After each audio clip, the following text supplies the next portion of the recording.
Pat Carthy, Sligo, South Sligo here, suckler farmer. We farm 120 acres. We calve 15 cows in spring and 15 in the back end. I've been in a wheelchair now 34 years. I suppose I'd done agriculture, college and all that, and just one night I used to work in a bakery. Coming home I fell asleep and broke the back. It's hard to say when is a good time for something to happen to you, but I suppose I have to say I was just 20 and a half kind of. It has been a mighty experience, you know.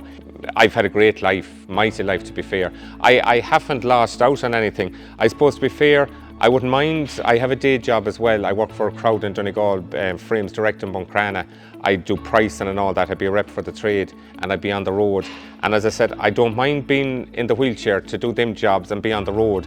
But when you come home, it'd be nice to hop up and do a proper day's work, you know. But I know, look, you just probably have to plan things a bit better and that sort of thing. There's nothing I can't do. I'm probably getting slower at things, but I can still do everything, you know. But when you get older, you try and plan things a little bit better, like, yeah. With the Advantage Beef program, hoping to kill all our own stock.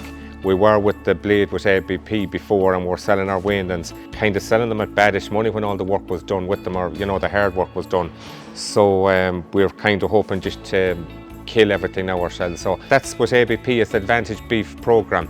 It's basically to make everything more sustainable and traceable and all that. Our local agent, Michael Galler, kind of introduced me, and then we'd be in contact with Amy and Oisin.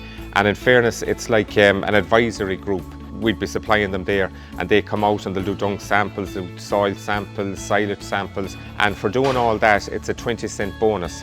We're doing nothing different than anyone is doing, just, you know, probably in a more environmental, getting the cattle away younger and all that sort of thing, yeah. These would be the first bulls, as I said, in a few years, and they hadn't been pushed. They were out on grass. They went out, I think, the 9th of April, and they came in there the end of June. They'd done 1.5 kilos on grass, and I think 3 kilos a meal. But I probably should, you know, it's a learning curve. I should have probably pushed them a bit harder to have them. It'll tighten them, but hopefully they will be gone under the 16 months. The reason I opt for that bulls is we'd be kind of tight on space. The sheep would be just, we'd buy in store lambs for the winter, you know, 100, 150, and just run them on all the ground. It really keeps, you know, it cleans off any bush, you know, because around here, you know, come October, you nearly have to house the bulk of the cattle. The ground is getting wet. You would have a pluck of grass, but you just couldn't graze it, like, yeah. And it'll be gone rotten for springtime, you know. So the sheep work well there, and you know, it's a few pounds coming in when there's nothing else coming in. In springtime, we don't calve until March, April-ish, when cows are kind of going out. Probably is a little bit late. It's that or do, you know, build more sheds.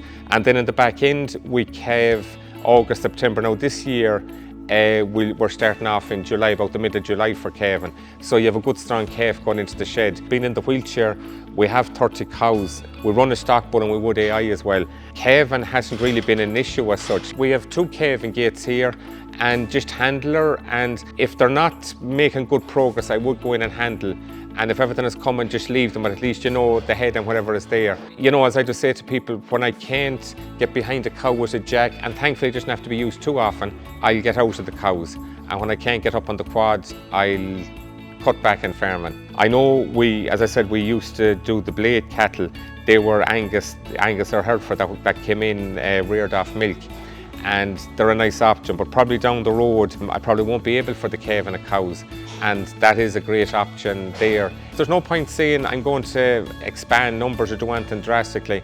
I suppose just try and do things better. I would like all for biodiversity and, you know, all that goes with it. As I said, I don't intend to expand any more number-wise, yeah. Just do what you're doing, do it better, like, yeah.